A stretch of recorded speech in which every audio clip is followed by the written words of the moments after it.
रूप सुनर तो है गाढ़ल है चर्चा लगा कर चल गलो। और भैया के ताली बजा का है तो है लाल रंग के बिंदिया पूरा इंडिया हिला कर चल गलो। तो है लाल रंग के बिंदिया पूरा इंडिया हिला कर चल गलो। रूप सुनर तो है गाढ़ल रूप सुनर तो है गाढ़ल लगा कर चल गलो।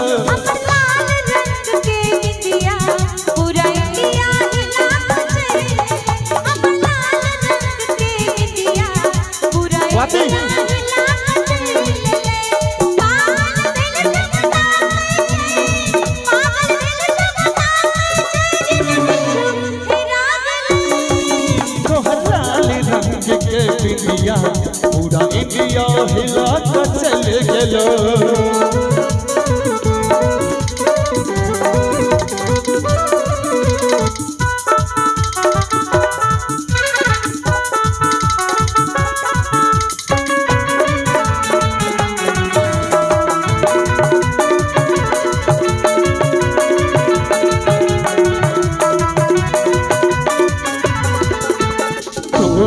ढोलक लाली पैर में झूलो बाली। एकरा प्रोग्राम में बजबै छी आबै नहीं छै ततेक सुंदर छै जेकरा मुंह देखऽ लगलिए हम गीते बिसरि गेलिए। तोहर ढोलक लाली पैर में झूलो बाली पायल के छनका बज गोरी चल चल मतवाली।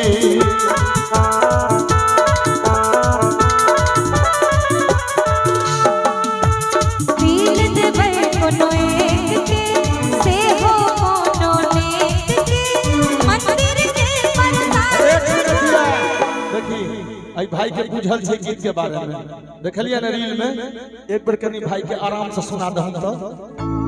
दिल देबै कोनो एक के अच्छा से हो कोनो नेक के मंदिर के प्रसाद छै थोड़े जे बाट दिए हर एक के। जिया जी से कोना चलत हरिपुर गांव में छियासे के छोरा छे एकेटा के हां दिल के ना देबे सब अहां के प्यार में पागल है और कनी कनी के सबसे प्रसादी देखा आ छोरा सब की कह रहले अहां के अम्मा तल दिल हमरो हने मातल दिल हमरो हने खुदा कहा मैं डरा गेल तो लाल रंग के बिंदिया पूरा इंडिया हिला कर चल गलो। तो लाल रंग के बिंदिया पूरा इंडिया हिला कर चल गलो।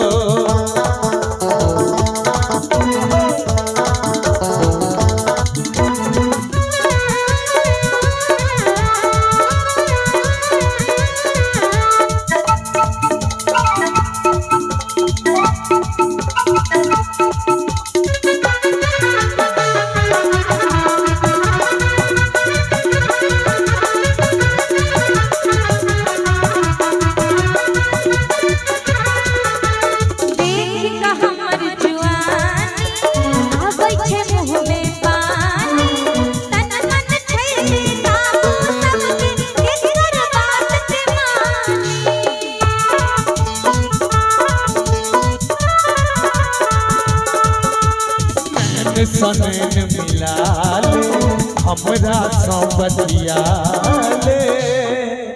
की नाम भेल भाई जी अहाँ के?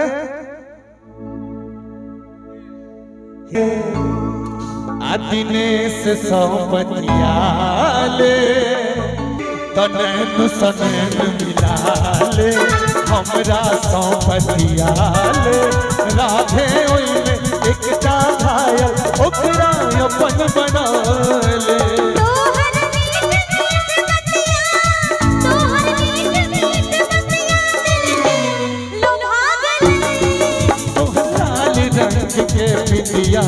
पूरा इंडिया हिला कर चल गलो।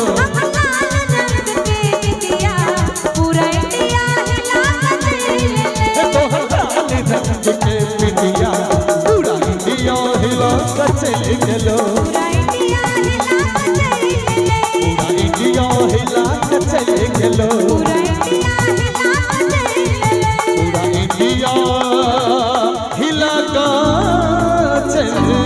गेलो